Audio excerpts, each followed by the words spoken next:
So, dito kami magbe-breakfast sa Silong.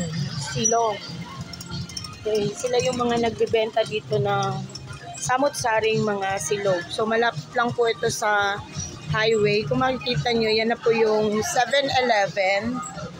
Ayan. Ito yung main highway dito. So, ako lang.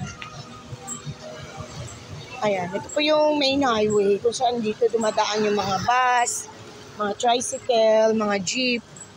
Ayan. So, itong area na to, ang makikita nyo, Silong. Ayan. Silong by LU. So, and we have here also yung signage na ano ba ito? The Funky Tacos. Ayan. So, dito, banda yung ano namin, accommodation. So, pag pumasok ka dito, madadaanan yung Silong.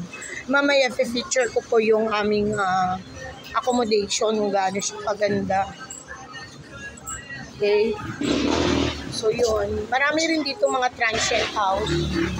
Mamaya, papasadahan ko lang yung mga transient house. So, Silong bestseller nila dito is bagnet and sisig. Pero this time yung in-order namin, or ako, is the top silog. Kasi nagbang ano na kami, bagnet nung, kagabi.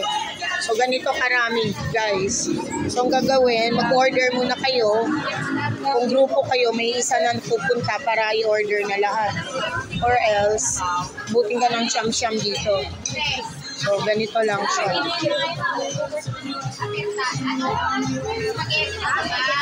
So, yan. So, ganyan yung kanila. Hi, good morning. Ayan, naki-vlog na dito.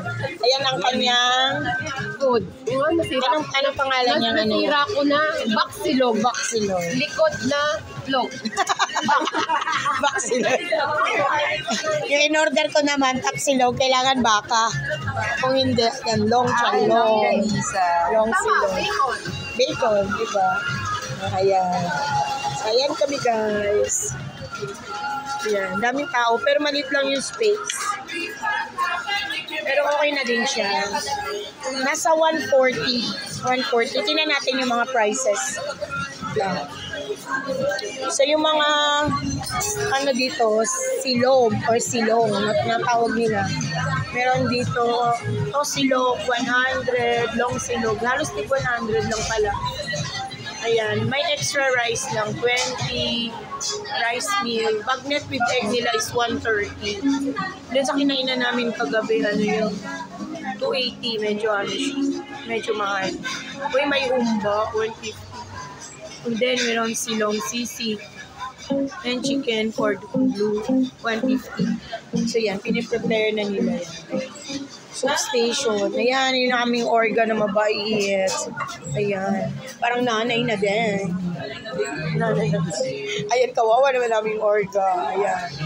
So, dito kayo magpapabook. Ayan.